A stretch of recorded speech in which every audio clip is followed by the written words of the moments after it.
Hi అండి, welcome back to my channel Padmaja's kitchen. ఈరోజు healthy రాగి సూప్ ఎలా చేయాలో చూద్దాం రండి. వర్షాకాలంలో జలుబు దగ్గు వచ్చినప్పుడు వేడి వేడి రాగి సూప్ తాగడం వల్ల ఇమ్యూనిటీని పెంచుతుంది. అంతేకాదండి, పెద్దలకి పిల్లలకి బోన్స్ స్ట్రాంగ్గా ఉండడానికి కూడా హెల్ప్ చేస్తుంది. ఈ మెథడ్లో చేసే రాగి సూపు చాలా రుచిగా ఉండటమే కాక వెయిట్ లాస్కి కూడా ఉపయోగపడుతుంది. ఇప్పుడు దీని ప్రాసెస్ చూద్దామా.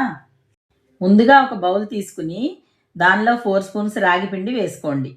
ఇప్పుడు దానిలో హాఫ్ గ్లాస్ వాటర్ పోసి ఉండలు లేకుండా ఈ విధంగా కలిపి పక్కన పెట్టండి. రాగి పిండిని అప్పటికప్పుడు కలపడం కన్నా ముందు రోజు రాత్రి కలిపి పెట్టుకుంటే దానిలోని విటమిన్స్ అన్నీ మనకు లభిస్తాయండి.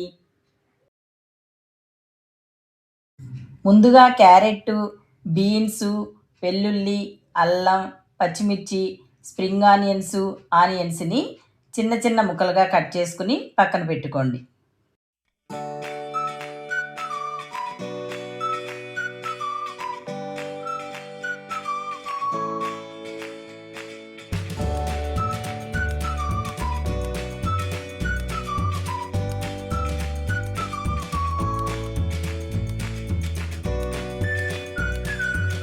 ఇప్పుడు స్టవ్ వెలిగించి ప్యాన్ పెట్టుకుని దానిలో 1 స్పూన్ ఆయిల్ లేదా బటర్ వేసుకోండి.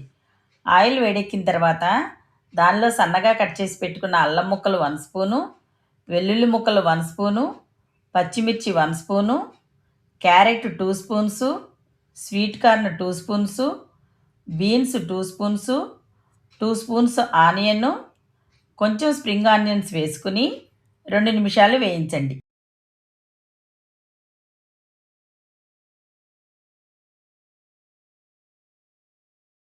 ఇలా వేగిన తర్వాత దానిలో 3 గ్లాసుల వాటర్ పోసుకోండి.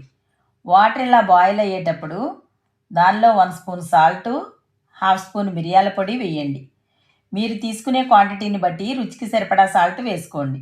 నేను తీసుకున్న క్వాంటిటీకి 1 స్పూన్ సాల్ట్ కరెక్ట్గా సరిపోయిందండి.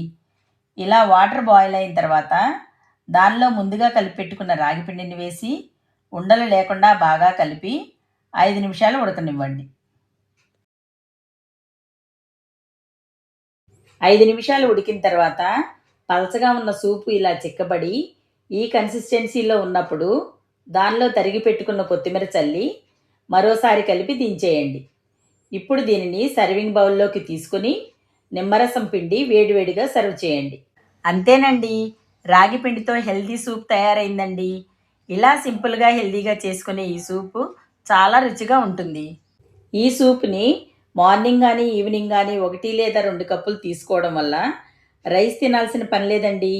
ఇది వెయిట్ లాస్కి చాలా ఉపయోగపడుతుంది. ఇదే మెథడ్లో మీరు కూడా ట్రై చేసి ఎలా వచ్చిందో తప్పకుండా కామెంట్ చేయండి. మా వీడియో మీకు నచ్చినట్లయితే లైక్ చేయండి, షేర్ చేయండి, సబ్స్క్రైబ్ చేయండి.